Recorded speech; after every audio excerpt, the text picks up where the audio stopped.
And welcome to Duhad's Halloween Spectacular. There are things I need of you, things you may not understand and may not wish to do, but please do not make the same mistakes I did. My father, Howard, deserted me before I was born. I could claim to lose my mother, and the letter I received after her funeral blinded me to what I had to do. It would be a lie. Human nature sealed my downfall. My name is Philip. If we are lucky, then by the time you receive this, I will be dead. If fate frowns, we all perish. So, yeah, this is a face cam game. I'm actually recording the very first episode on Halloween, Penumbra, Overture, episode 1. I actually started by trying to record Penumbra Black Plague before realizing that Black Plague is actually the second one. So I hope I didn't accidentally spoil parts of the game for myself. I don't think I spoiled very much, but we'll see. I won't spoil anything I found to you. I think there's like a very, very brief recap of parts of the original game, but I don't know how much it is. But apparently, this game was created by the people who made Amnesia: The Dark Descent. And in its 3 parts, it represents alright, my story begins in February 2000. This was the game they made before they made Amnesia and became really big. But it also is considered incredibly scary. I'm not going to make the same mistakes my father made. Howard vanished from my mother's life before I was even in it. So when he sent me a letter a few days after Mum's funeral, it was the first I'd ever heard from him. Pity he was dead. Writing from beyond the grave must be a genetic habit in my bloodline. His letter contained a key, instructions, pleas for forgiveness. I figured the dead don't have much use for absolution, so I turned to his prophetic passing, which he inexplicably expected to come any day. Clearly averse to explanations, my father preferred to leave directions to a bank on Mayfair I'd never even heard of. In that bank was a safety deposit box in his name, and myself as executor. Of course, I went, as he knew I would. I discovered that despite the evidence, he'd been legally declared dead almost 30 years ago, and so the old book and collection of notes I found had, in the eyes of the law, been mine all this time. My father's instructions were to burn the documents, raise no further questions. But that was his error. No man's immune to the shameful trappings of curiosity, and my humanity got the better of me. That sounds bad. The university I taught at was world-renowned for 2 things: physics and linguistics. I represented the first, and the man who stood for the second was stumped by my recent acquisition. The book was indecipherable. The notes, however, showed a location somewhere in uninhabited northern Greenland. It took me almost a year to book the last flight I'd ever take. As I watched civilization disappear along with Heathrow, I realised my father had disappeared 3 decades ago, almost to the day, and I considered in turn what it was that I was leaving behind. We landed on a strip of ice a few feet wide, and within minutes I was pulling away on a chartered boat, beginning the 12-hour journey that would lead me into my past. Well, that's dark. Still, I love Arctic settings. I like cold. I find cold both creepy and beautiful. I'm a child of the North, after all. Alright, wakes up to a bottle of whiskey. Finally, we're almost docked. I'd better stow my gear. I may be far from home, but chances are I still can pick things up using left mouse. I can take a closer look at them using right mouse. Okay, it's a bit meta, but alright, I can scroll the mouse wheel in and out to kind of get a little thing. Jack Annie's. Ooh, okay, I can throw things with the right button. Always good to have a notebook, and to jot down instructions, information, reminders, P. I think I left my torch in the desk drawer next to the bed. It can be opened using the left mouse on it, holding the button down, moving the mouse. So it's already explaining a lot more than the sequel did.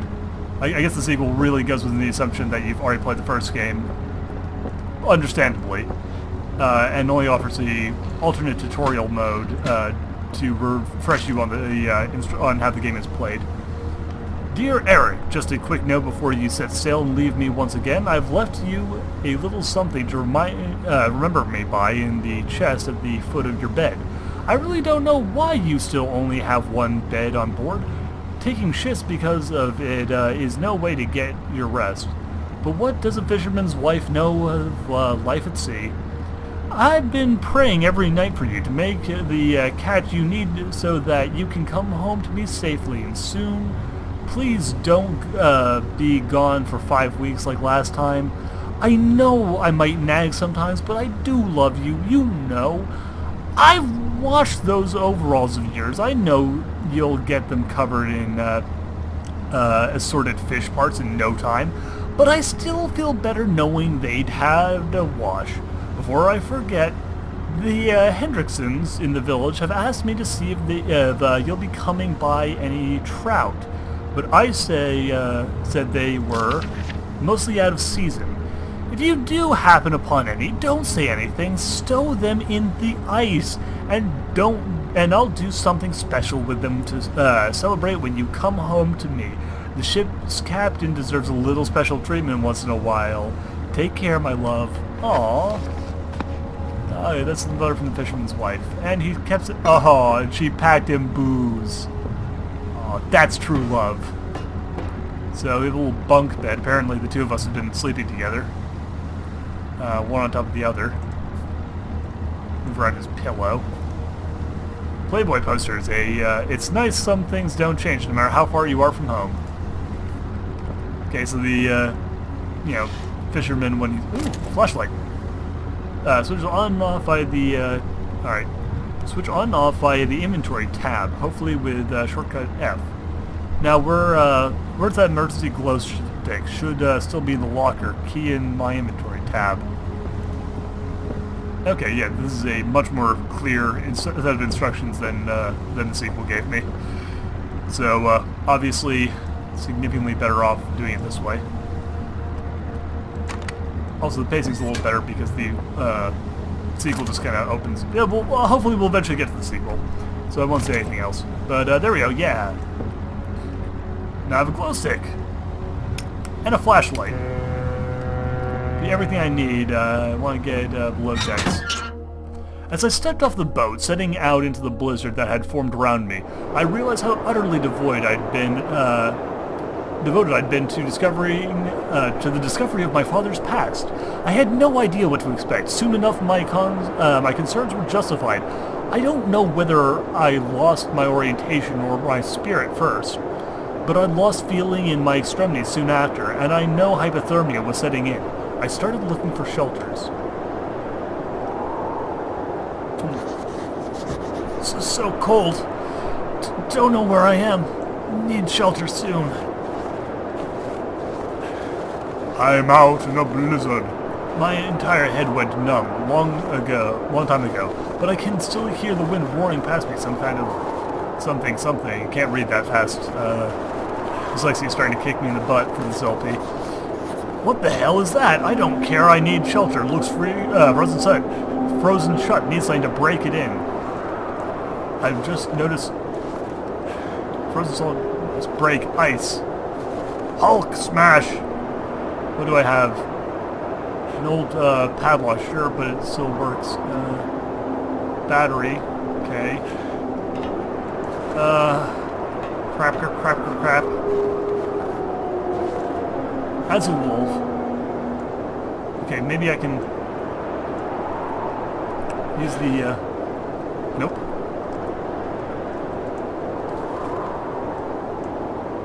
Maybe if I use my flashlight. Apparently not. Gotta be something around here I can use to break this thing. Damn. Maybe if I hurry back I can find a rock or something. Oh, damn me. Oh. Yes, rocks. If I click and hold the interact button, left mouse button, I should be able to manage. To pick up that rock, the cold made me weak, but I can still throw things using the extend and right mouse button. But interact with it and swing it and swing more accurately. Remember that R. Okay, R is used to interact more accurately. Okay. Yes! I hope to God that it's not frozen inside as well. So weak, but I must use the interact R. Okay, R. Okay. So, come on! Come on! Twist! Twist! This is really awkward to use. Come on! Damn you. Okay, there we go. This seems to be a little bit better. Okay. Can I open it? Yes, I can. Oh, thank God.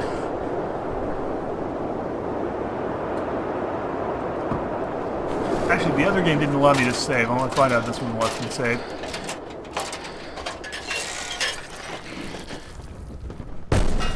Because otherwise I'm at the mercy of the save system.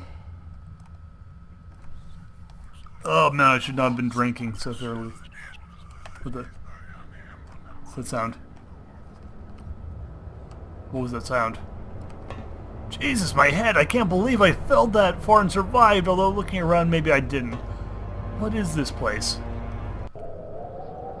I cannot save. So I'm relying on autosaves. Empty box of ammunition? What is this place?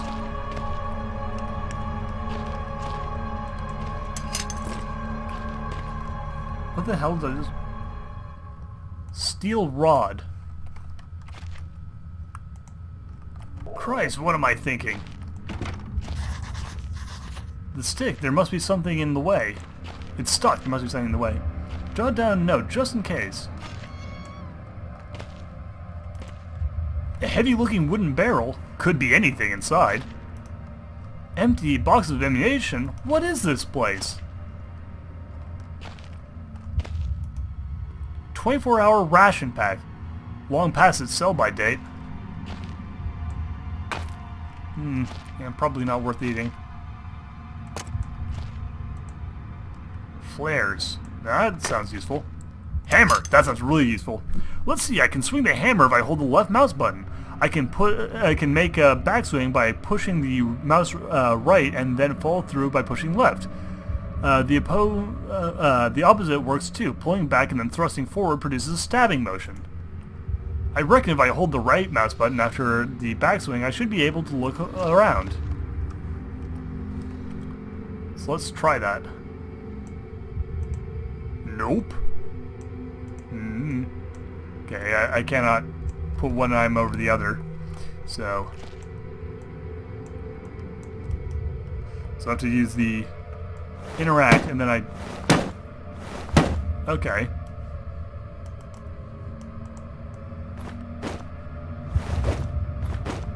Okay, that's a really awkward combat system, but then again, it's a horror game. So, I guess it kind of makes sense. Right. Doesn't appear to be anything else around here, so I guess, I'll probably... Oh ho ho! En contraire! Other Duhad. Alright, let's see if I can pull that over, and then... that. There we go!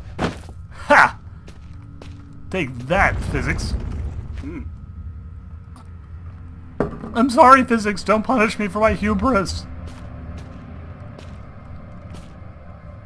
Okay. 2 ways. Man, this tunnel system just seems to go on forever. Oh, wait, that's the way I came in. So what happens if I go up this way? Well, I go on... Alright, that's the way I'm supposed to go. Is this a giant circle? It is just a giant circle. Alright. Interesting. Looks like some kind of industrial machine, although there's a hole in the center and no way to operate it. Why, I wonder if this could be useful. Oops, haha! Yeah! Oh man, I am so fucking good at puzzles, it's not even funny. Yeah. Yeah! Okay, can't pick that up, but I can. Pull it open. There we go. And this leads back to where I was in before. Kind of figured, but on the off chance that this has a Dark Souls style... What the hell? I completely missed this. That was an emergency exit sign. Nothing of interest. But yeah, in case there's like a Dark Souls style system where you... Okay, whenever I descend into...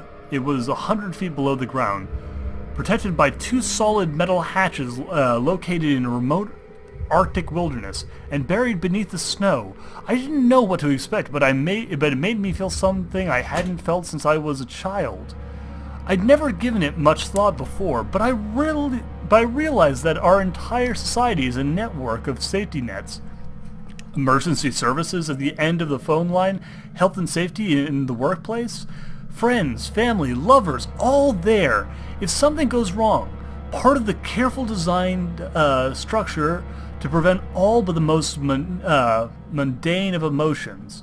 Once again, I felt like I did what like I did when I was in school, surrounded by closing rings of older kids, knowing anyone that might help me, friend, parent, teacher, were too scared or too far away. Depressing bastard. I've jotted down a note just in case.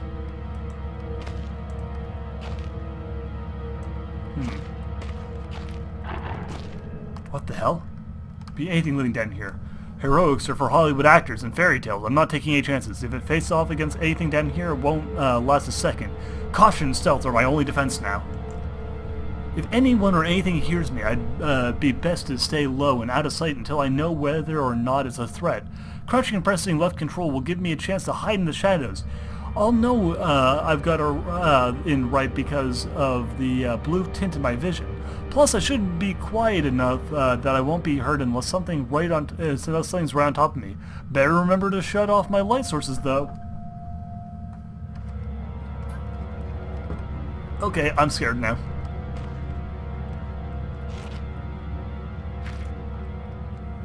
That's best to hide for a couple of seconds, perfectly still. That'll make me properly hidden.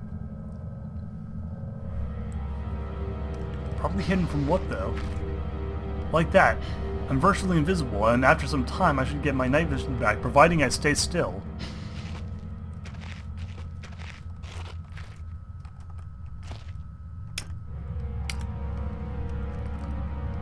Northern area. Office, workshop, storage. Huh. You are here.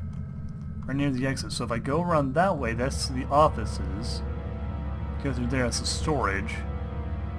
Through the... past the 2 big center areas to explosives. We're in there to workshop and over there to the northern area. I guess my first stop should be the office then.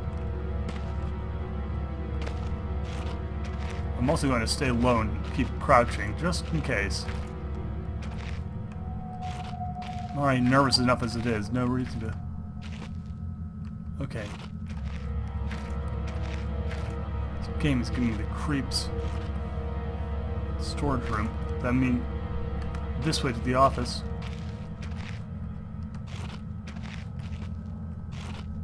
Okay. It's fine.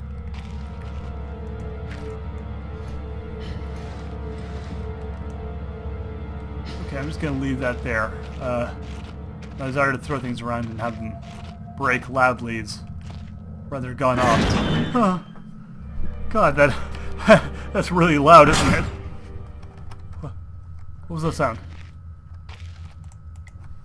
So much history in this place, tied up in worlds and left to decompose.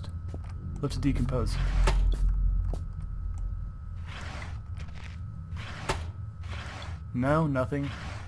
Doesn't appear to be anything in there either. Nope. Oh. Copenhagen Post, Monday, 17th August 1930. Physiopath deposit at the bottom. Psychotropic deposit at the bottom of Death Mine?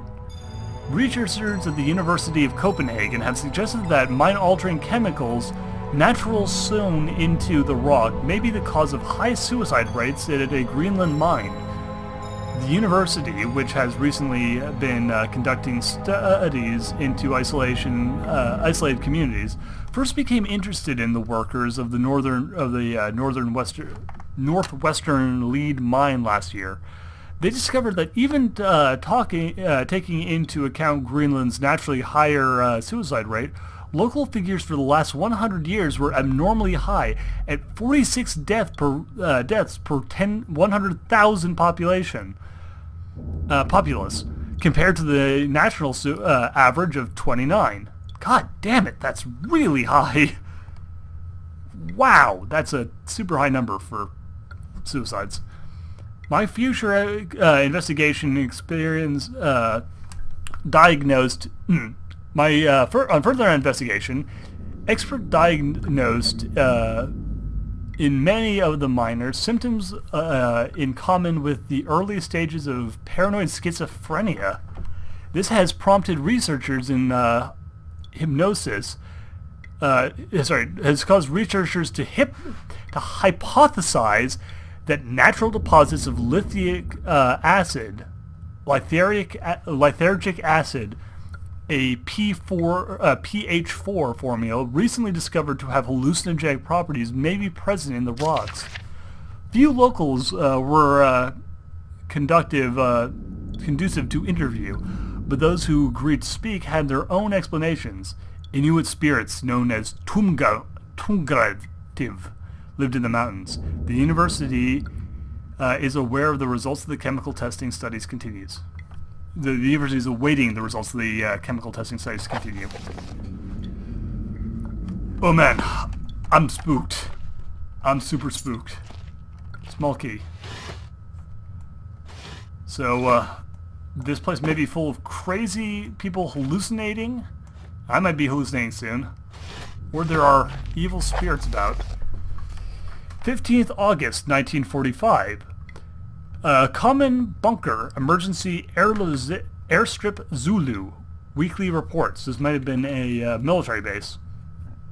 Although unremarkable, another unremarkable week in Greenland. Regular supply shipments received, standard emergency drills carried out, routine runway maintenance completed. I have ordered maintenance to be carried out twice weekly, from here on in, due to increased snowfall. One wounded. The one wounded figure is not cause for concern back in London. The Germans haven't extended their front line by 4,000 miles. Two of my men were caught manufacturing cherry bombs in our workshop/armory, and succeeded in blowing off a couple of fingers. I take partial responsibility for this, in that I allowed them access to the demolitions manual we keep in the storage room. I'm not sure that that's where they learned the ingredients as a I'm not sure that's where they learned the ingredients. As a precautionary measure, I have now locked up that manual in the chest in my office, and will keep the key on my person at all times. Needless to say, both men have been disciplined, and the injured man has been sent home for medical care. I cannot help but think that a more suitable punishment would have been for him to stay out here, but the matter is out of my hands. This base is so disconnected, sometimes I feel as if this war could end and we might not even hear about it out here. Supply requisition order. Dynamite for excavation purposes. 7 bayonets. Not necessarily in my opinion, but procedure states we should have a full complement. 1 industrial ice pick for removing the damn ice that forms on the external hatch. Yeah, no, I could have used that. 1 pair reading glasses, category 7C. An order for myself. My glasses are in rather poor state of repair and could do with replacing. Reconsidering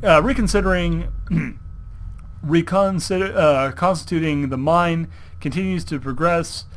The structure is been fortified for protection partial bomb has been fortified from partial bomb damage and excavation of previous caved-in areas is going ahead. One point of curiosity is some kind of archaeological find, an artifact buried in the earth and discovered by one of the work teams. Later this evening, after marshal duty, I shall take a closer look at the artifact. It appears to be man-made and may have working parts inside. I shall remove what looks like the front cover and see if I can't discover the source of the light which constantly emanates from it. Colonel Chief NCO M. Major. Well, crap. There's another explanation for what horrible things have happened in this place. A man, an old man, clutching something unseen. He is strange, and yet he is no stranger. Never seen before, still I know this man. Before me is Howard. I call him Father.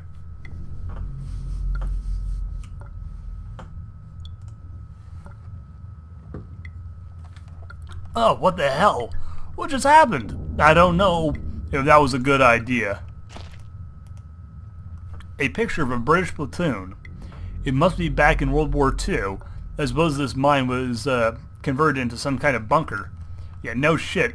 You know, that picture plus the, note explicitly stating such. Ooh, batteries. Okay. So, nothing else in there. Bactrine. It's like a healing agent, isn't it? I'm going to have to talk to Lightning Rabbit about that to find out, to make sure, but... Yeah, it sounds like some sort of, like, British drink or something. Hello, gorgeous. Beef jerky. Delicious. I used to love beef jerky when I was younger. Not like the sweet stuff, like the really tough stuff. Rotting wooden shells must be the added moisture from the grate. This whole room is petrified. Putrefied. In this case, I think it's the word that I should have said. Ah, okay. It's locked. I need a key. Luckily, I'm fairly certain I have the key, but let's check all these things first. We'll say this is kind of cool, like opening and closing drawers. I know that Amnesia also does this, and it's a pretty cool feature there as well. Oh, cool. And if I use the right, there you go, painkillers. Okay, so let's try using this key. Seems to have done it.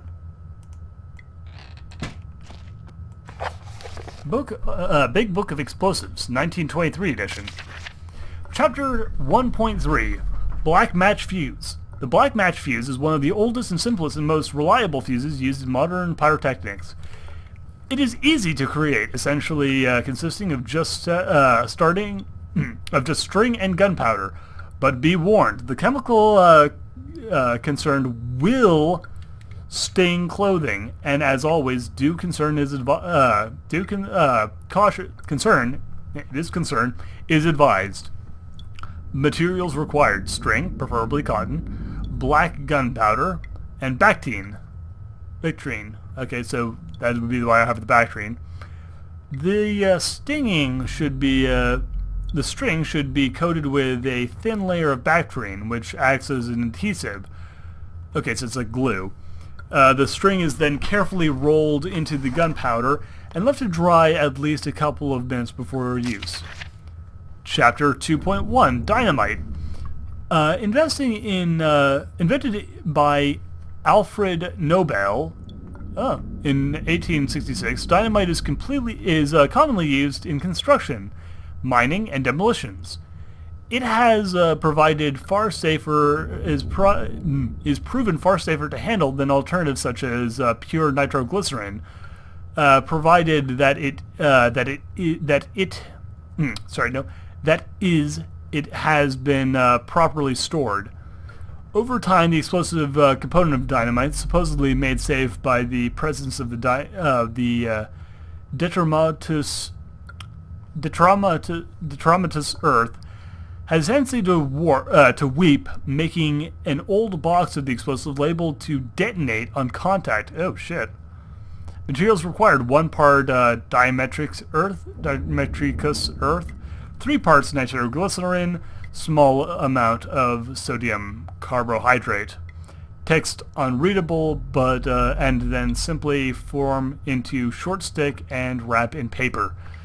Yeah, so I'm guessing the text unreadable bit is there to prevent would-be pyromaniacs from using this game as a means of learning about dynamite. Sorry if I'm kind of stumbling over words more than usual right now. It is past 1 in the morning, and I'm partially drunk from the first 2 attempts at recording this with a face cam, which failed because Fraps and the camera apparently hate each other. Chapter 2.3, Titro... Oh, fuck yourself. It's TNT. TNT was first discovered in 1863 by German chemist Joseph Wilbrand, but it took some years before it yielded its true potential. It was because of the difficulty of making it explode and the lesser detonation in comparison to dynamite. The main advantage was discovered by the German Navy, who employed TNT relative explosive stability, who employed TNT's relative explosive stability in order to cause massive damage to British warships. Their torpedoes could be detonated inside of a ship's armor rather than exploding on contact as did other shells. Chapter 2.6, Armstrong Mixture. Armstrong Mixture is included in this book as more of a point of interest than a viable chemical mix. The formula exists as somewhat of a legend in modern pyrotechnics, referred by those knowledgeable enough to stay away from it as death mix. It is incredibly volatile and make it its incredible volatility makes it unsuitable for almost all potential applications. Material required: red phosphorus, barium. This mixture can be carefully and slowly mixed to minimal risk to the chemist. Sulfure can substitute for some or all of the batrium to significantly decrease intensity, which to me says that I'm going to have to make that thing, but I'm going to have to make the less extreme version of it at some point. Okie/dokie. I'm hoping the game saves when I leave this thing because I'm going to save here. So thank you guys for joining me, and hopefully we will return at some point very soon to Penumbra Overture. Hopefully when I'm less drunk and or less tired, or both. But yeah, I said and or. I'm done. See you guys next time. Happy Halloween.